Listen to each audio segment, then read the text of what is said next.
Well, good morning, everyone. Thomas Montgomery. We get together most weekday mornings at 8 o'clock Central to talk strategies, tips, techniques, and share success stories. It really doesn't matter if you're joining us for today's discussion in the role of a participant or a prospective participant. In other words, someone that's looking for funding to start or grow a business, and or if you are a current or prospective distribution partner. We're going to talk about, at the most basic level, what does it take to get funding? Now, many of you will probably think back and remember you learned this in school. Many of us learned this in middle school or high school, but ironically, we find that often entrepreneurs either didn't learn it or don't remember it. So here we go. So as shared on the screen here, what does it take to get funding? Now, this is true for personal funding or business funding. Of course, what you and I focus on together is business funding. And while not all sources of capital look at all three C's, in general, the answer to that question would be the three C's. And we're going to go through what those mean and how we provide those, of course. So just to clarify, that's what we're doing. So why is it possible that the startup business funding package is shown here? How is it possible that we can get anyone funding? How is it that we absolutely know that we have a recipe or formula for funding? It's because we provide the three C's, and that's what it takes. You see? So let's go through what the three C's are, and we can also address how we provide those. So let's make this interactive. We got the Q&A, the question and answer box. It's kind of like a chat box of Zoom. Who can tell me what one of the three C's are? And then we'll go through all three. But who can tell me one of the threes? Justin, thank you for joining us. What is one of the three C's? Can you type it into the Q&A box? Jerome, do you know what one of the three C's are? Pauline, do you know what one of the three C's are? Emmanuel says credit, and that's correct. So credit. Now, we're talking about business credit because we're talking about business funding. So business credit is different than personal credit. There are three main bureaus. There's Dun & Bradstreet, there's Experian Business, and Equifax Business. To build business credit, we need to often obtain a unique number, like a Dunn's number for Dun & Bradstreet. Then we need to establish a credit profile. So it doesn't happen automatically. We need to actually go in and actually make sure that the world can see accurate and complete information about our business, such as industry code, address, phone number, ownership, and so forth. Then what we need to do is add trade lines.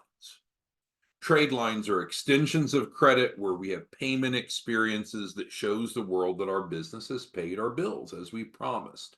So that's exactly what we do with the startup business funding package. Lost it there, didn't I? Is we're going to help them do these things so we have a strong business credit profile. So that's one of the three C's. But there's more, isn't there? There's three C's. So Jeanette and Pauline both said collateral. That's correct. So that's another one of the three C's. So collateral could be loosely defined as assets pledged to the lender in case of default. So it mitigates the risk.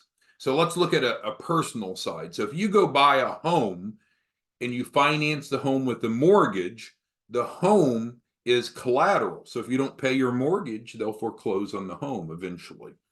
Automobiles, whether it's personal or business, are examples of assets that are pledged. So if you don't pay the vehicle payments, then eventually they'll come repossess the vehicle.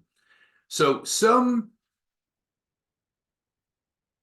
uses of funds, some ways that we spend money automatically bring collateral, such as real estate and equipment and automobiles. The real area that you and I will focus on, though, is when we're doing working capital loans. So when all or part of the funding is for working capital, which means kind of everything else, whether it's payroll, marketing, etc., now it's not tied to real estate or equipment, so the lender doesn't have something that they could theoretically repossess.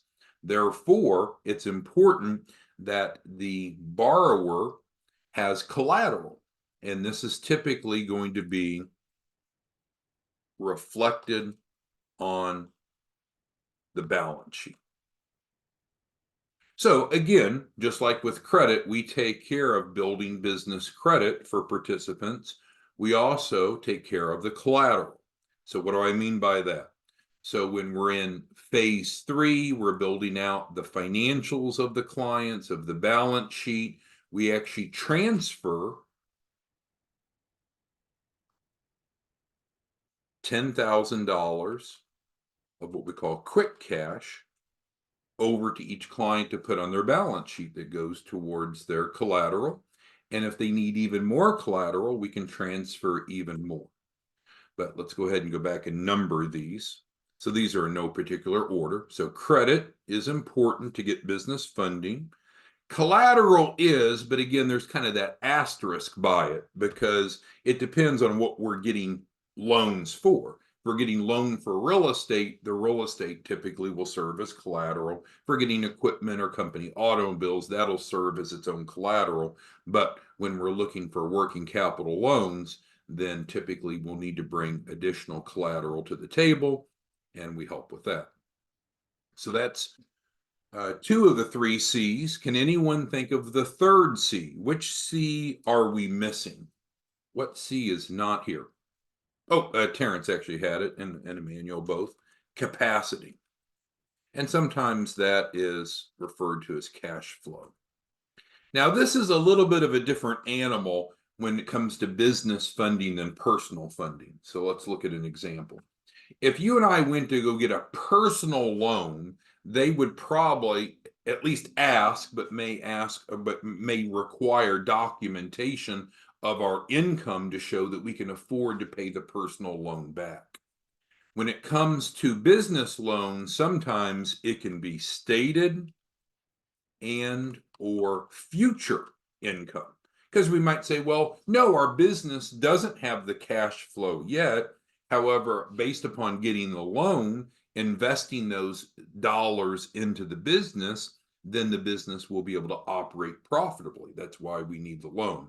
So stated and or future income projections may come into play. It'll differ by loans. What's always important to understand, while the 3 C's is kind of a uniform foundational principle of business finance, each lender or each extender of credit may have different underwriting. And so there are some sources of capital that don't look at credit. There are some that don't look at collateral, and there's also some that don't look at capacity. But in general, we need the 3 C's. So how do we help with this? Well, again, in phase 3, so we'll go back and make a comment. So we said in phase 3, that's when we're doing that transfer. And in phase 3, we're creating the financials, so the financial projections. But we can also help supplement through the quick cash that we just talked about, because these are receivables. So we can help them liquidate the receivables, turn that into cash, so that can show more liquidity, as well as the opportunity fund. So we'll say resources include